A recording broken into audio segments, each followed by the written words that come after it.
Hello and welcome to day 4. Today we are going to be talking about shoulder stabilization and mobilization. So the shoulder is one of the most complex areas of the body, and it's also very prone to injury and dysfunction. So it's really important that we learn to work our shoulders, strengthen those muscles that support our shoulder joint here, and be able to continue that mobilization and those big ranges of motions with our shoulders. As someone who fought a shoulder injury for over a year, shoulder injuries are a pain to rehab and they take a long time. So let's avoid those injuries altogether. So we're going to start on all four positions. So hands and knees, and join me there. We're going to just start with a little spine stretch, our cat-cow. You should be familiar with that exercise now. So our hands are right underneath our shoulders and our knees are right underneath our hips. We're going to just round our spine, drop our head, tuck our tail under, finding our breath here. Inhale, passing through, bringing the rib cage down, lifting the chest. Think about opening through the shoulders and the chest here. Rounding and reaching. And inhale, come through. We're just going to do that one more time. Exhale, round and reach. And come all the way through. From here, we're going to find our neutral spine like we've been doing. So we're drawing those abdominals in and up, stabilizing through our spine. From here, we're just going to do our sternum drop. So nothing changes from my bra line down to my hips. I'm simply going to drop my chest through my arms and bring my shoulder blades together. So I'm squeezing my shoulder blades together on my back, and then I'm going to push through my hands and I'm going to lift through that space between my shoulder blades. So I'm bringing my shoulder blades together, and then I'm going to widen them across my back. Okay, dropping down. So this is working on that mobilization and stabilization. Dropping down, squeeze, and press. It also sets us up for some plank work we're going to do. Drop down and press. So a lot of times when we do plank, we tend to drop into this position and hold our plank that way. It's not what we want. We want to press that spine up between our shoulder blades, and here's where we're going to hold this position. From here, we're going to work on some plank progressions. You're going to step one knee back, starting on their knees. And if you have wrist issues, feel free to go down to your forearms for this next series. We're going to step the other knee back, and we're going to find our plank position. So hands again are right underneath our shoulders. You're going to tuck that tail under. Think about pulling your pubic bone towards your belly button. That's going to activate those lower abdominals, those lower TAs that we talked about, and help stabilize the spine. Neck is long, so we don't drop our head down. Head is right in line with our spine, and we take a breath here. Exhale. So we're practicing that 360 breath while bracing through our abdominals. Exhale. Good, one more breath here. And out. Go ahead and bring those knees in. Take those knees wide. This is a little bit of wrist work to start with this afternoon, whenever you're doing it. We're going to reach those arms forward. Little stretch and release. Roll those wrists out if you need to. We're going to go into a plank on our toes if you're ready for that progression. If you're not, you're going to just repeat that series before, where you're on your knees, even on your hands or forearms. So let's find our plank, or our all four position. Hands right underneath the shoulders. We're going to step our right foot back, find that nice long spine, tuck that pelvis, pull that pubic bone towards your belly button. Stabilize through the shoulders, take a breath in, exhale, step the left foot out, finding our long plank position. Holding and breathing.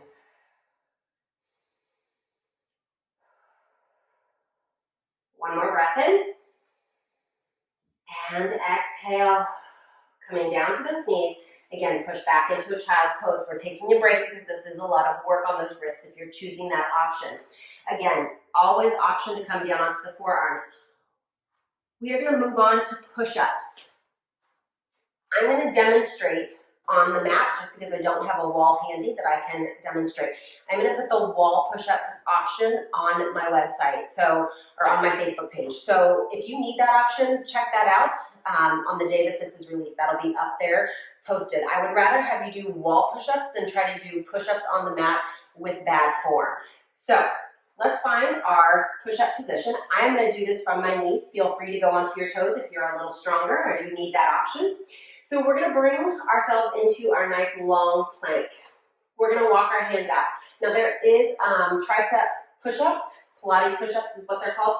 We're gonna do a regular push-up because we're gonna flip around here in a second and do some tricep work. So we're gonna take our elbows out wide, we're gonna drop our chest down towards the floor, and we exhale to push back up.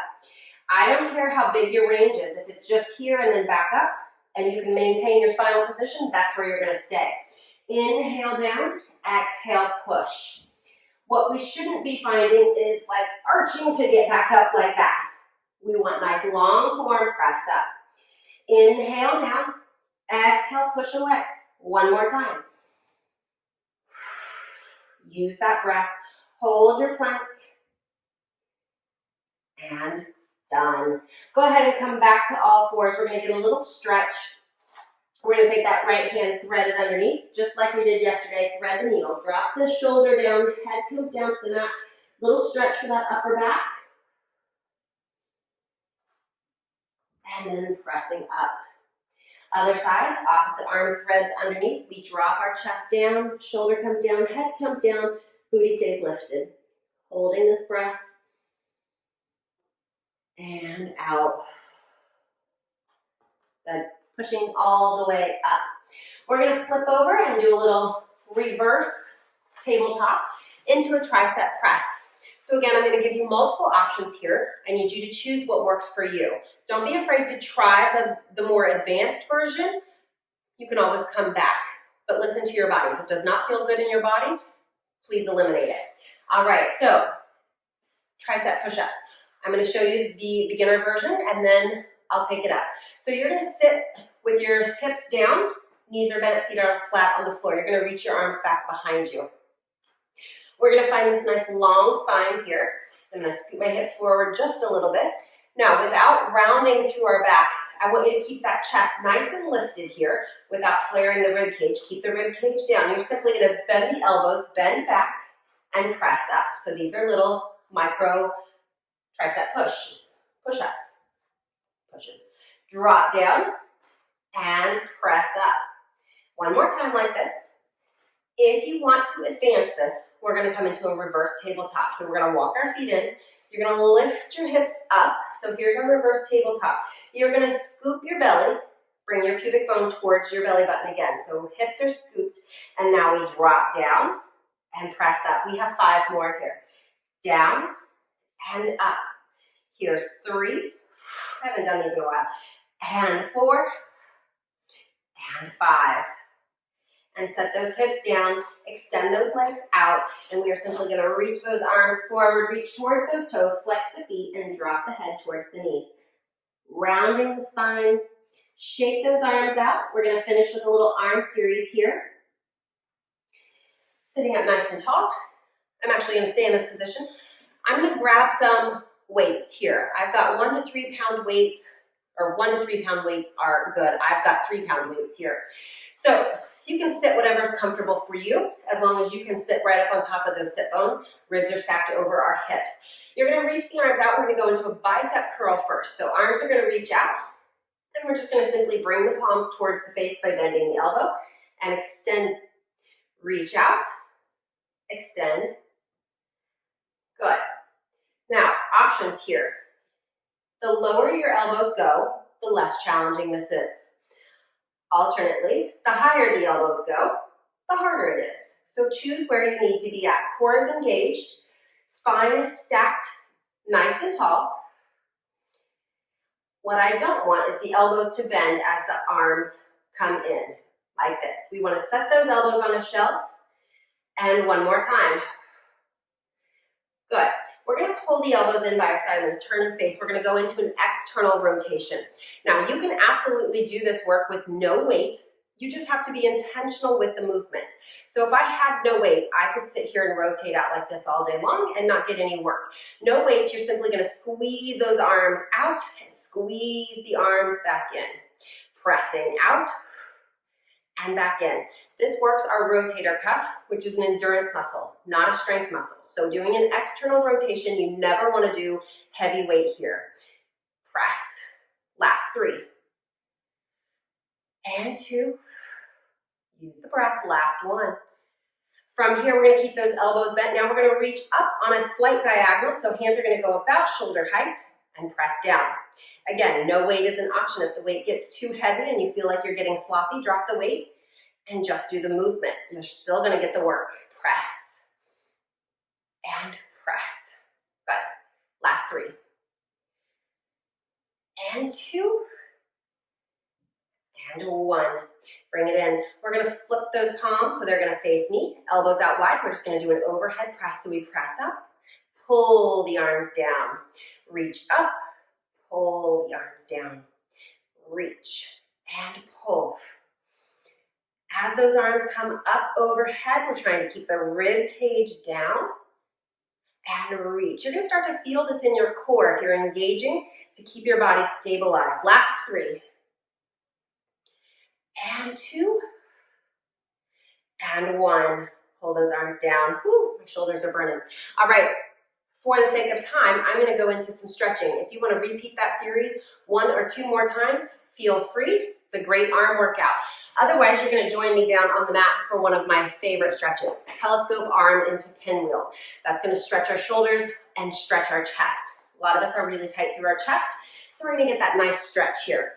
So if you have a towel or something you wanna roll up, you can roll up the edge of your mat. I'm just gonna lay all the way down. So my head is gonna come down to the mat. My knees are gonna come to tabletop position. So 90-degree bend here, 90-degree bend here. I'm gonna stack my hands out in front of me and again, just rest my head down on the mat. From here, I'm gonna reach my top arm forward on the inhale. On the exhale, I'm gonna drag my fingertips across my arm, across my chest, allowing my chest to open towards the ceiling. Take a breath here. We wanna try to keep that top hip from falling backwards. So try to keep the knees stacked so that rotation is happening through the rib cage. Take a breath in. On the exhale, we're gonna slide the fingertips back across and start over. We're gonna do that one more time on the side. Inhale, reach forward. Exhale, draw it across. And we're gonna go right into pinwheel. So from here, I'm gonna keep my fingertips down on the floor as much as possible, and I'm gonna start to take those fingertips and reach up. Ooh, stay right there. Reach up overhead as I rotate back towards my fingers on the floor, coming back. Now, if you can't keep your fingers on the floor the whole time, that's okay. That just means your chest is tight. Reach that top hand forward, and we reverse that direction, coming up, lifting up. I can do it on my right side. I don't think I can keep my fingers on the floor on my left side. Opening back up. Feel that stretch. Take a breath in. On the exhale, I'm just gonna slide those fingers back across my chest, coming back to starting position. From here, I'm gonna flip over. You can just turn around and do the other side. I'm gonna stay so I'm facing the camera. And we're just gonna do that other side. That's an awesome stretch if you have a tight chest or tight shoulders. I highly recommend doing the stretch multiple times a week. We're gonna reach those fingertips forward. Inhale, exhale, starting by just rotating, opening the chest towards the ceiling and letting your body just open up. Feel the stretch. It might feel a little different than the other side. Take a breath. Find those tight areas and allow the breath to travel into those tight areas and help you release here. Take a breath in. And on the exhale, let's start to bring that hand back across, reaching forward. Let's do that one more time and reach that arm forward, stretch forward, and we exhale, slide the fingertips across. Feel yourself up and open up here. Again, top hip stays stacked on top of that bottom hip. And now we're gonna start that pinwheel. So we take our fingers, trace that arc up overhead. And any place you find tightness, just hold that stretch. Like here for me is really, really tight. So I'm gonna hold that for a beat, and then I'm gonna take those fingers up and across. This is your stretch. Listen to your body. Slow it down if you need to. Take a breath in. Exhale, reaching forward, and let's retrace that arc over our head. Coming back, opening back up. And again, just hold this stretch. Take a breath in. And on the exhale, we're going to slide those fingers back across. And when you're ready, let's go ahead and slowly come up to a seated position. You're going to figure out how to fix my hair so it's not always a mess by the time I finish my class. All right, you guys are done with day 4, shoulder stability and mobility. I hope you enjoyed this class. If you have any questions, let me know, and I'll see you tomorrow for posture.